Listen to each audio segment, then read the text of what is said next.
So hello guys, welcome back to channel. நம்ம பார்த்தீங்கன்னா சும்மா யதார்த்தமாக பார்த்தீங்கன்னா ரேங்க் புஷ் பண்ணலாமே சொல்லி ஒரு ரேங்க்டு மேட்ச் வந்தோங்க. வந்த உடனே பார்த்தீங்கன்னா நமக்கு 2 ஃபன்னி மூமெண்ட் மாட்டிச்சு. ஸோ அது என்ன அப்படின்றத வந்து நீங்கள் லாஸ்ட் வரைக்கும் வெயிட் பண்ணி பாருங்க. ஃபஸ்ட்டு வந்த உடனே பார்த்தீங்கன்னா நம்ம வெளியில் லூட் எடுத்துட்டு வந்த உடனே பார்த்தா ஒரு எனிமி வந்துட்டாங்க. ஸோ அவனை பார்த்தீங்கன்னா 2 சுட்டுவோன்னே அவன் பார்த்தீங்கன்னா அந்த ஒரு பாக்ஸ் மாதிரி இருந்துச்சு. அந்த பாக்ஸ்குள்ளே போய் ஒழிஞ்சிக்கிட்டாங்க. இதுக்கப்புறம் தாங்க ஃபன்னே நடக்க போகுது. அந்த பாக்ஸில் போய் எட்டி பார்த்துட்டு சரின்னு சொல்லி நானும் என்ன பண்ண பார்த்தீங்கன்னா குடு வேகமாக ஓடினேங்க. அது நான் ஓடினது கூட நான் பின்னாடி வந்தது கூட தெரியாமல் அவன் மட்டும் அந்த மாதிரி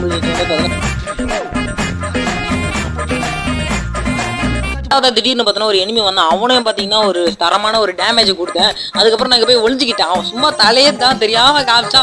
அதுக்கே பார்த்தோன்னா தரமான ஒரு மண்டடி M1 4 கொடுத்துருங்க. அதுக்கப்புறம் இங்கே தான் ஃபன்னியான ஹைலைட்டில் நான் வந்தது கூட தெரியாம அப்படியே பேந்த முழிச்சாங்க. பாவம் எங்கேயோ பார்த்துட்டு இருந்த பையன் நான் பார்த்தா SVTல போட்டு ஒரு ஹெட்ஷாட் அடிச்சு விட்டான். அப்புறம் இந்த மேட்சை முடிச்சு போய் அடிச்சிட்டேன்.